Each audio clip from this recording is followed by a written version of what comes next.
everyone, and welcome to AIADA's AutoTalk. I'm your host, Rachel Soleimani. Before we get started, a few quick reminders. Anyone who is registered for today's program will be receiving a copy by the end of this week. And if you have any questions, be sure to enter them into the Q&A bar at the lower right-hand side of your interface. Joining us today, we have Doug Austin, founder and chairman of Strategic Source.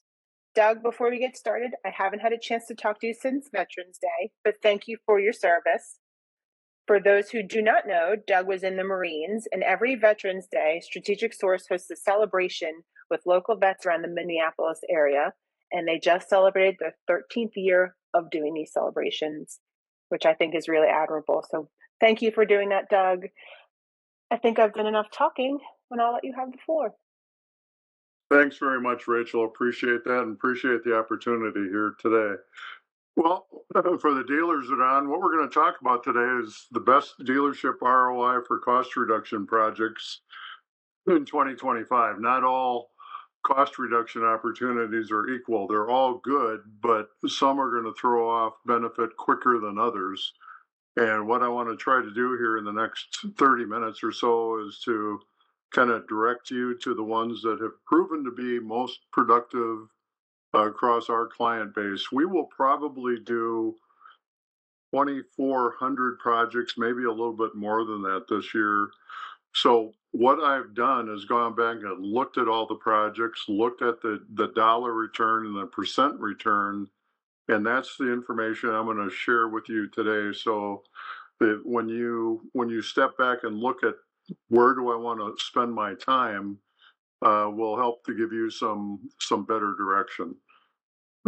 So I would think that for 2025, we want to go from and to the following. We want to go from paying too much, 25% on average, missed supplier discounts, too many suppliers, lack of controls and risk, and poor profits. What we want to do, I would think, is reduce cost by 25%, get new discounts, more cash, leverage our supplier base, improve our controls so that we have less risk, and ultimately improve profitability.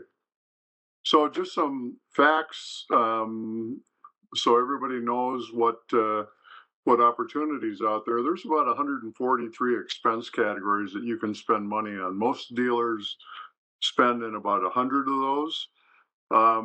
Most dealers will spend 5% of their sales. So $100 million store will spend $5 million on those 143 categories. Most dealers have anywhere from a 4-to-1 to 200-to-1 ratio of suppliers to categories, which is really inefficient. Ideally, you should be at 2-to-1, 3-to-1 worst case. The cost reduction opportunity is in fact 25%, and that's kind of borne out. There's a research group out there called Aberdeen that says if you centralize purchasing, you can take 25% of your costs out. We know that to be true. In the past 10 years, we've been anywhere from 21 to 30%. So the research is right. And we also know that 95% of the dealerships out there are decentralized, meaning they do not have a purchasing department. So what that means is the locations have the freedom to select their own suppliers. And when they do that, the pricing suffers and the supply base grows and inefficiencies occur. So I'm not going to read through these, but I want to give you an idea of scope. These are 72 categories that every organization will spend money on routinely. And when I mean every organization, I'm talking about dealers, retailers, restaurants, churches, nonprofits, and schools. They'll spend money in these 72 categories.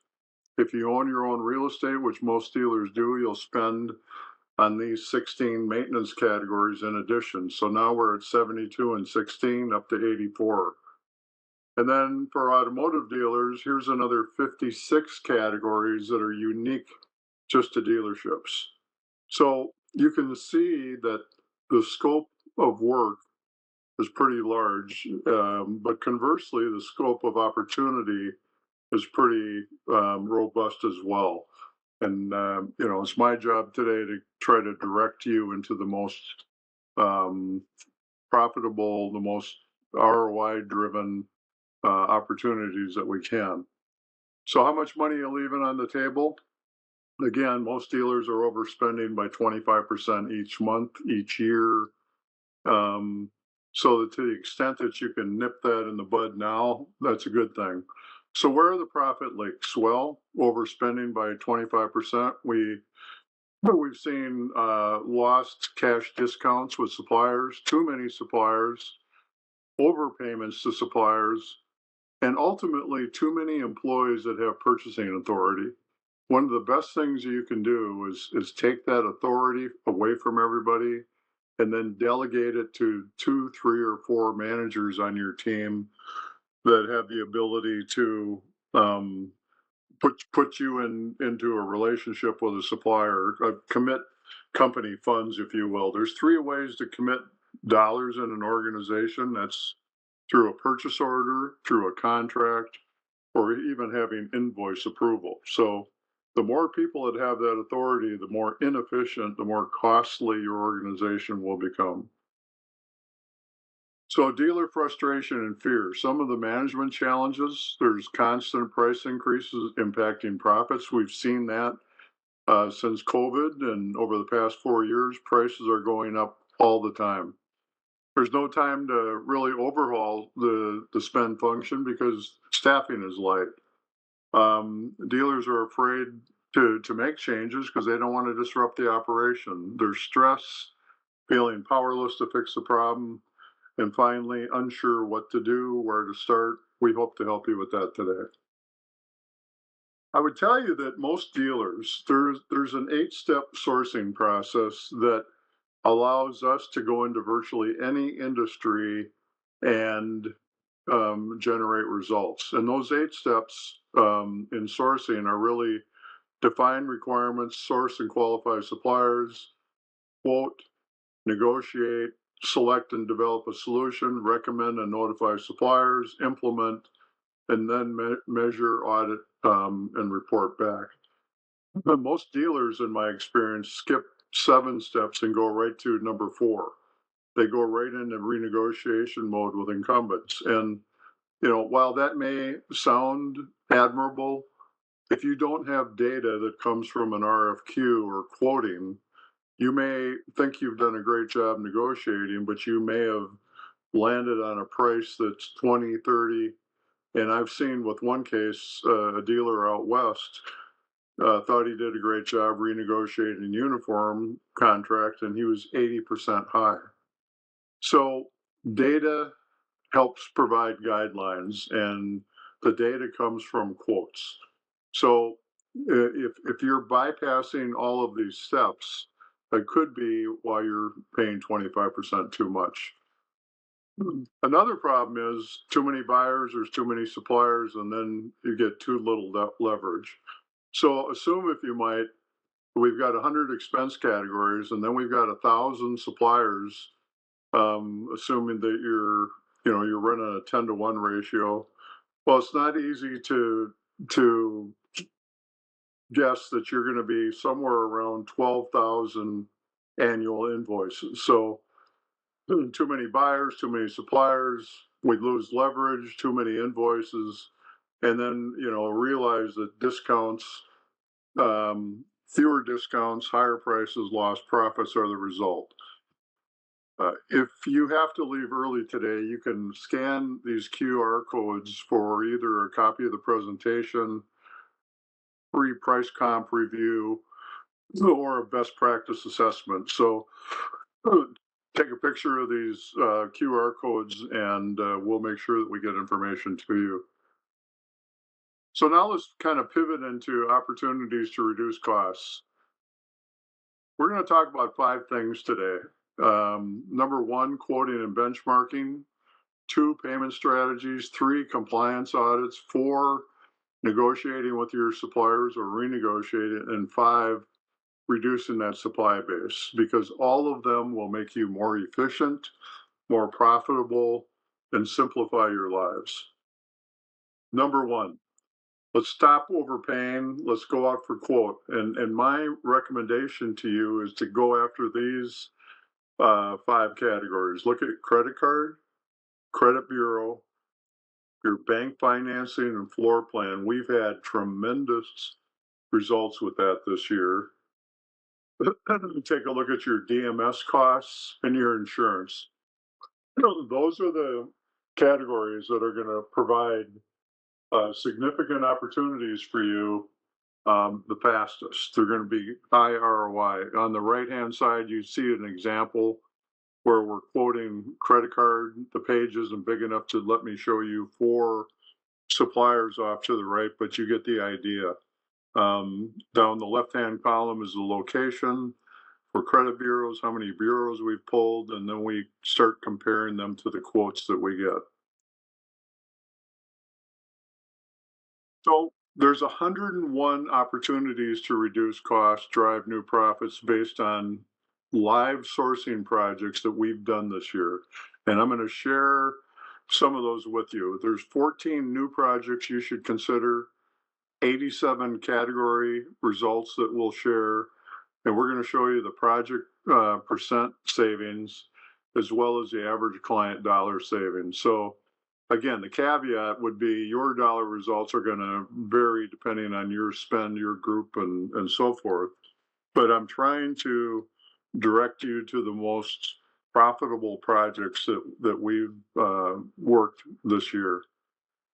So on the one-time projects, these will generate considerable ROI and new profits. If you look at number 1, warranty recovery labor rate, that's a big one. And you can see over here, there wasn't a previous cost, but there is an average first year return. We're seeing on average $824,000. Take a look at customer loyalty programs, accounts payable processing, remote signing and notary is throwing off some new profits, new returns. Auto insurance referrals, credit card, you can read the rest.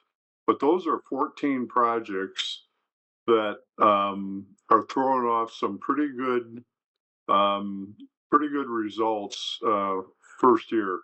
Solar panels, account collections, shipping and recovery of transportation, work comp recovery.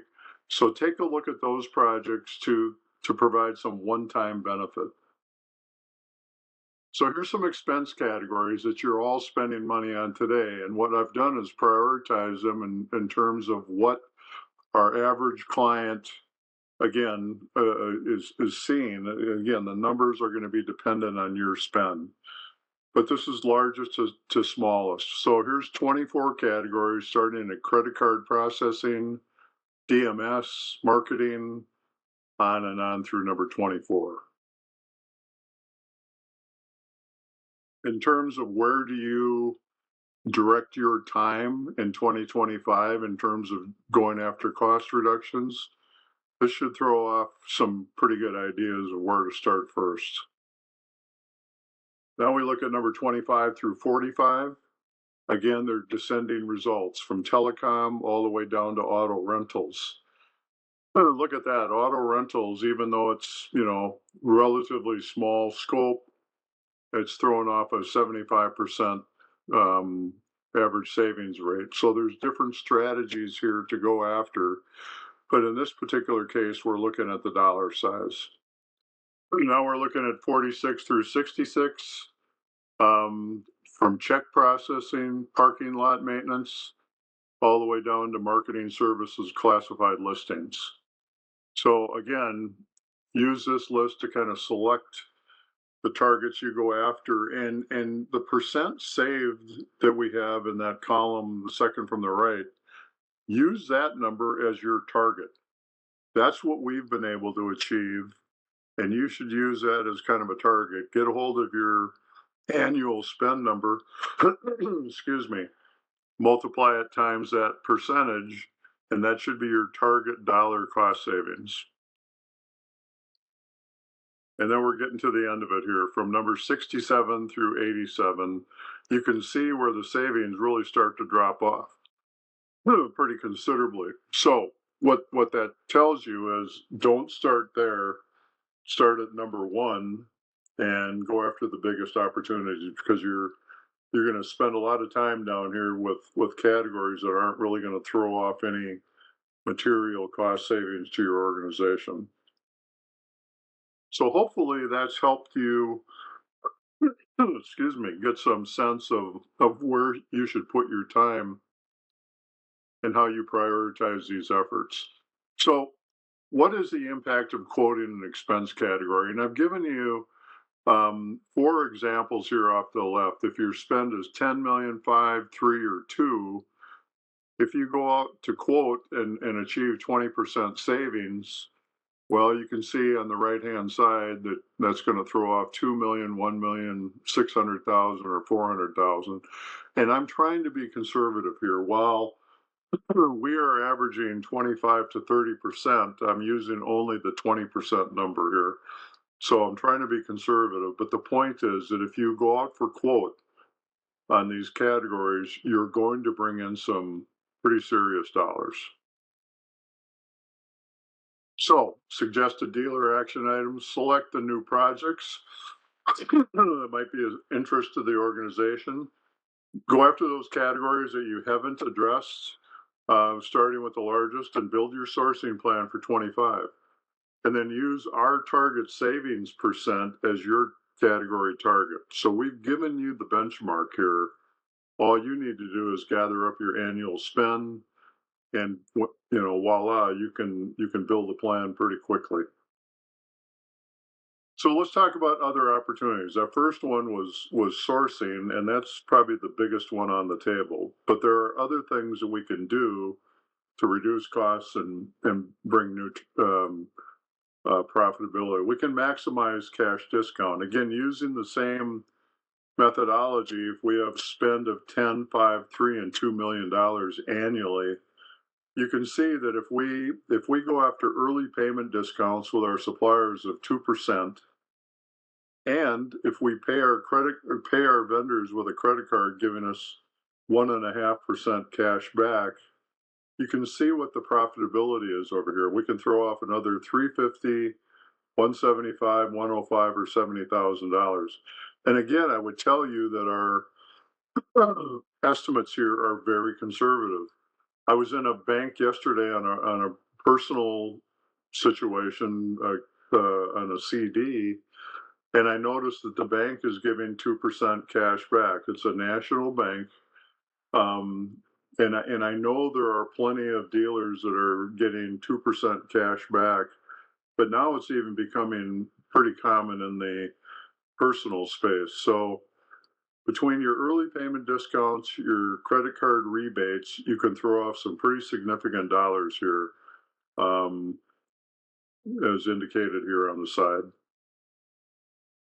Number 3, implement compliance and recovery audits. So my suggestion, if you look to the left, audit the suppliers that provide your uniforms, your DMS, your credit card, credit bureau, shop supplies, telecom, and transportation. Start with those because that is where we typically see the most frequent examples of overcharges in the dealership space.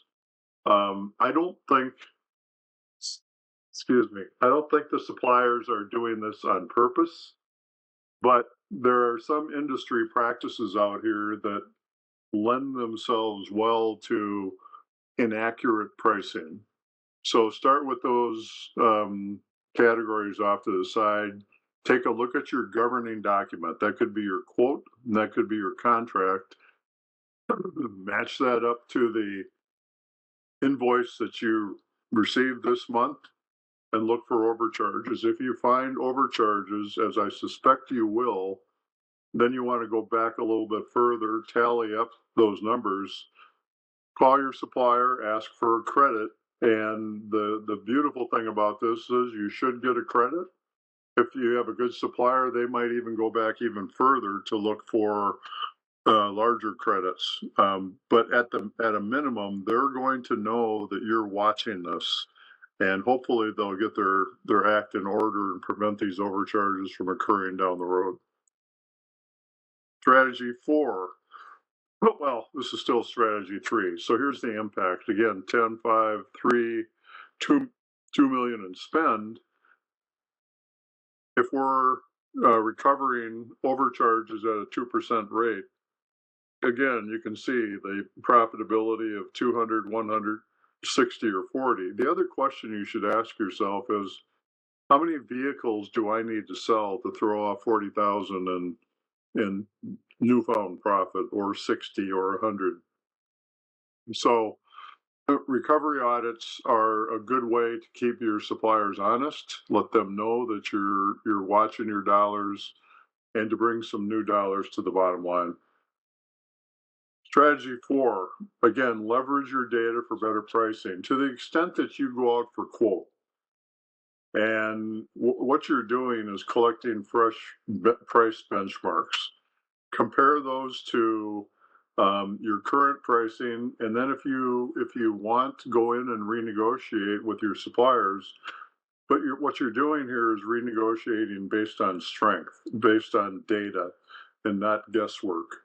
And I just show you some examples here of uniforms, office, shop, lubricants, janitorial, print, waste, how you can compare your benchmark price, your client price, to the benchmarks, and what the dollar difference is and what the percent difference is.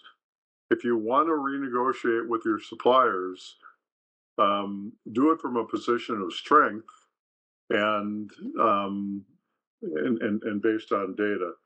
So leverage data for better pricing. In order to get this data, you have to research, gather a little background expense information, define your targets. We've given you some data today to help you determine those targets.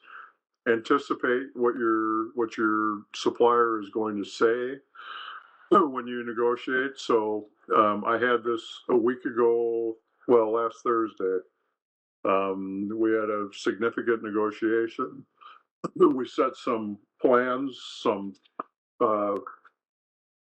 minimums that we wanted to achieve, and we ended up, after 3 hours of negotiation, slightly above our target. But if we don't have a target, we have nothing to measure against. And then the fourth step in that negotiation is to execute. Conduct the negotiations, implement, measure, and record your result. So again, renegotiating is all about negotiating from strength, have a plan, and more importantly, have some data behind you that will bolster that plan.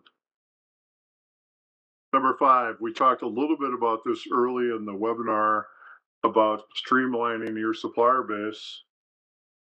The 100 expense categories, the 1,000 suppliers, the 12,000 invoices. But look what that looks like when you start to leverage that down.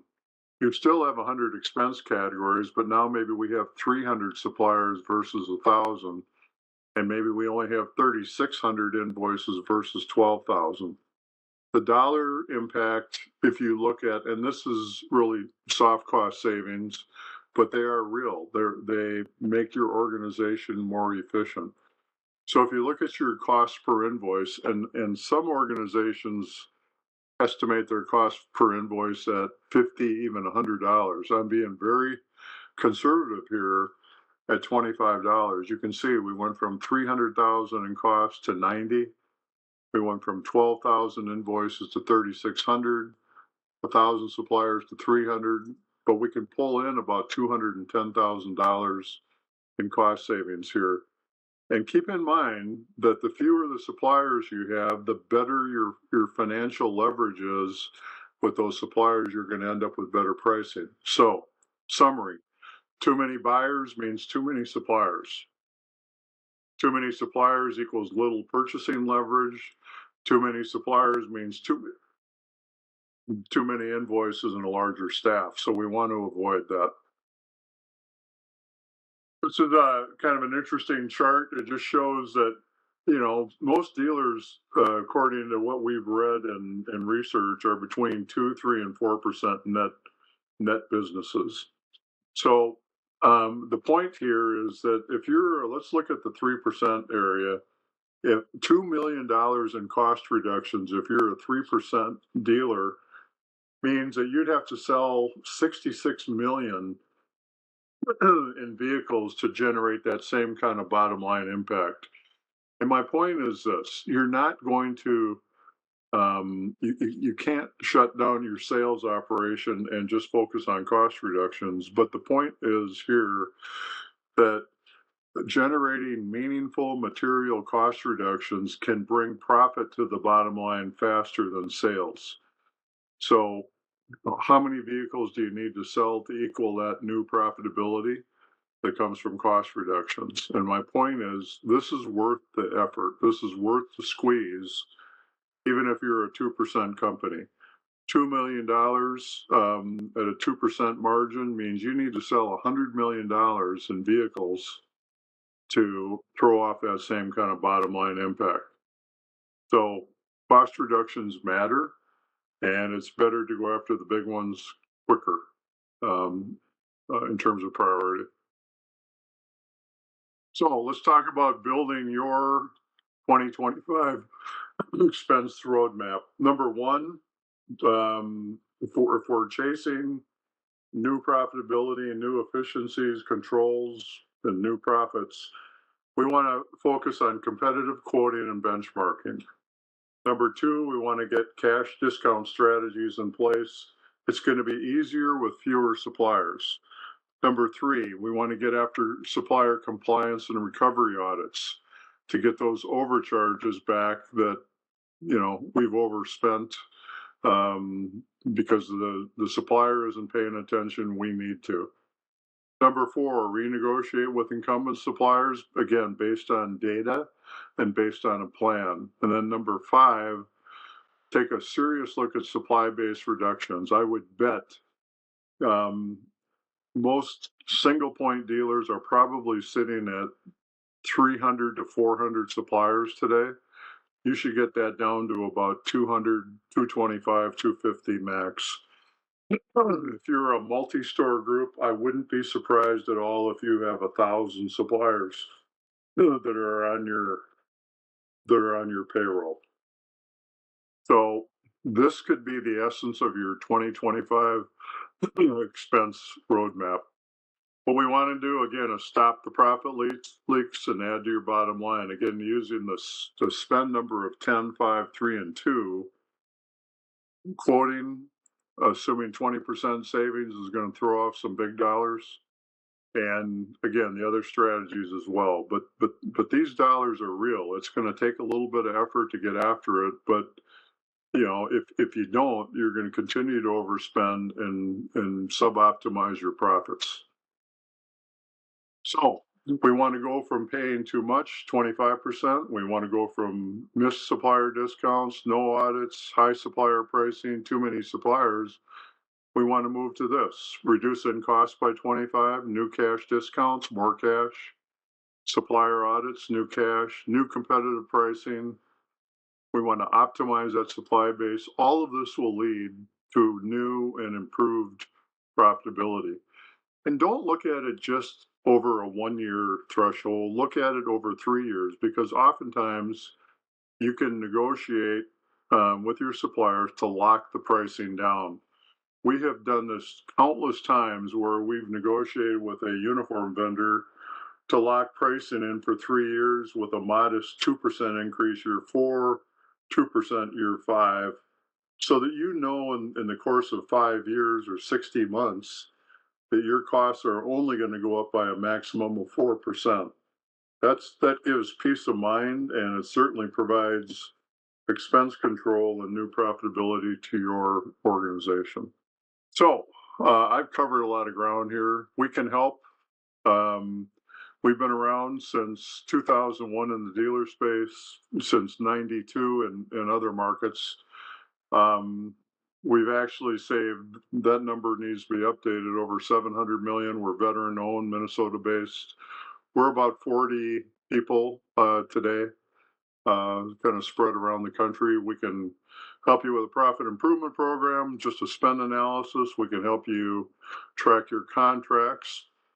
And we have a new program that we just announced less than a week ago called Dealer Profit Alliance. It is a monthly peer meeting to address 24 categories a year. It's very efficient, very cost effective, and we can help you with that too.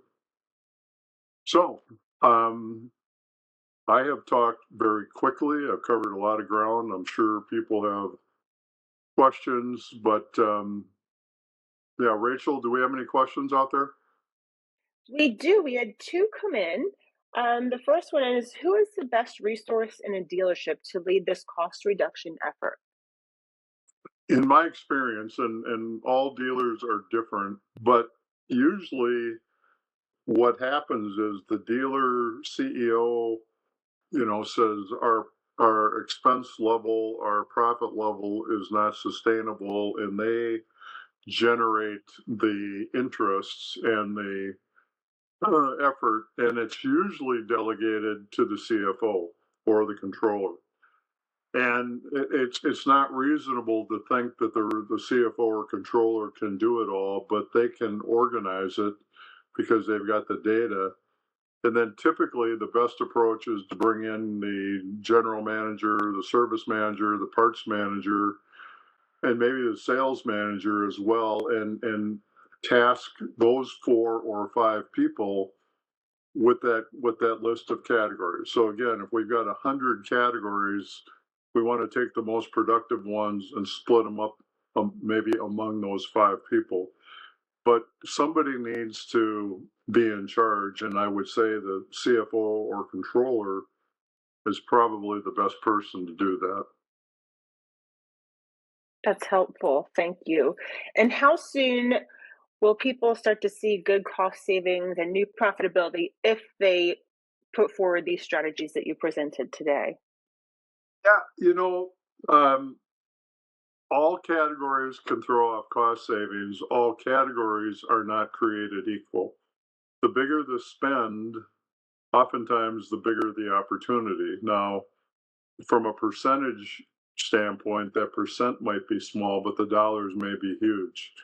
So I would suggest that some of these categories can throw off savings in 30 days.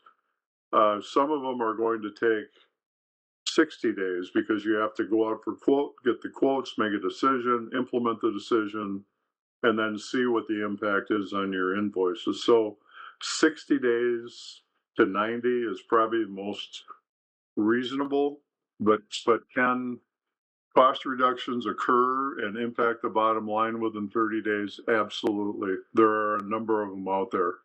And hopefully we've given you kind of the guidance today in terms of where to start, where the low-hanging fruit might be. And we had one more question come in. What request to spend software have your clients had the best success with? Well, I would say this has become a little bit more complicated today. We get the data that we use from the DMS system. And what you're interested in is all the vendors that you've paid. And I would suggest that you look at how much did you pay those vendors, those suppliers over the previous 12 months. You can do some queries in your system. The DMS providers don't make it easy on you. But if you do some queries, look at 12 months of historical data, uh, and then go in and name those categories: office supplies or uniforms or auto parts or what have you, and put that 12-month number next to it. Then insert our percentage that I've given you, and that would become your opportunity.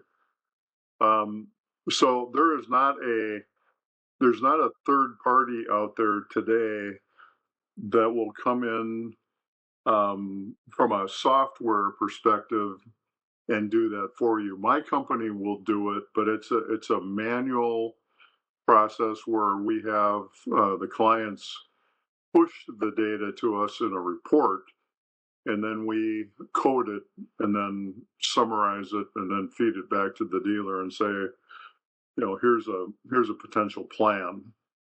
But with all the DMS providers, I think there's 7 or 8 of them now that we are experienced in working with.